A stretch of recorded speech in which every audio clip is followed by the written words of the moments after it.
कैसी चल रही है आपकी तैयारी, ये बताइए। फुल ऑफ कॉन्फिडेंट है या नहीं, रिवीजन कर रहे हैं या नहीं, अच्छे से पढ़ाई कर लिया, सब कुछ समझ लिया, मक्खन की तरह आपको पूरा गेट का सिलेबस समझ में आ गया, तो आप क्वेश्चन लगा रहे हैं या नहीं। सर सारे PYQs लगा लिए, तो फिर टेस्ट सीरीज दे रहे हैं या नहीं। सर टेस्ट में नंबर कम आ रहे हैं, तो धीरे धीरे उनको इम्प्रूव कर रहे हो या नहीं। सब कुछ करना पड़ेगा बेटा, क्योंकि आपका फ्यूचर आपके हाथ में है। अभी 5 दिन पहले ही मयंक का मैसेज आता है कि sir I am selected. Mayank के बारे में भी आप नहीं जानते, तो he got AIR 20 in instrumentation, AIR 40 in electronic and communication in this year examination। तो मैसेज आता है कि sir I am selected in गेल।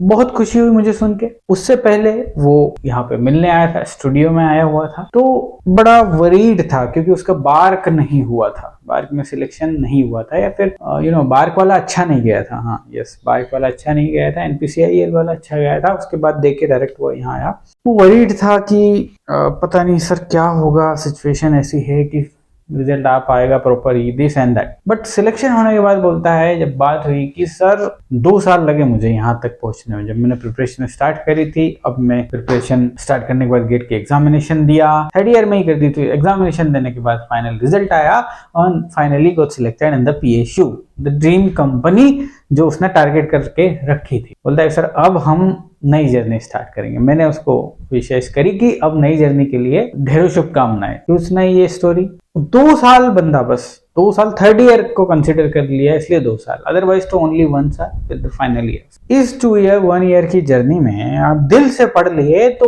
उसके बाद जब आप फाइनल ईयर पास कर लेंगे, आपके लिए पब्लिक सेक्टर्स आपका वेट कर रहे हैं। मस्त जाइए पब्लिक सेक्टर्स में, और फिर किसकी प्रिपरेशन करना है कर लीजिए। IAS करना है या फिर कुछ और रिसर्च करना है, प्लेटफॉर्म पे होकर बहुत सारी चीजें पढ़ना है, सब कुछ कर सकते हो बेटा।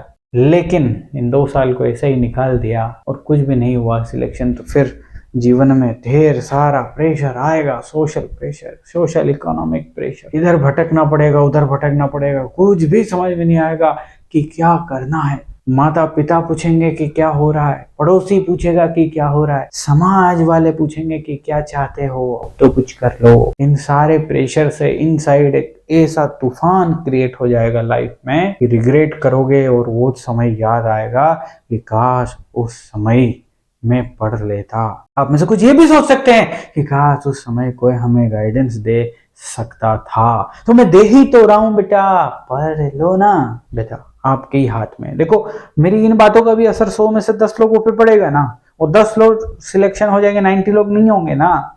तो वो 10 लोग यदि इन बातों से इंस्पायर होके आगे बढ़ते हैं, तो मैं अपने आप को समझूंगा ना, हैप्पी समझूंगा। यस, मैं अपने आप को खुश किस्मत समझूंगा बेटा। कहानी बस इतनी ध्यान रखना कि जितनी मेहनत आप इस टाइम पे करोगे, जितना ईमानदार आप खुद से अभी हो जाओगे ना, आपका फ्यूचर आपके प्रति ईमानदार हो जाएगा।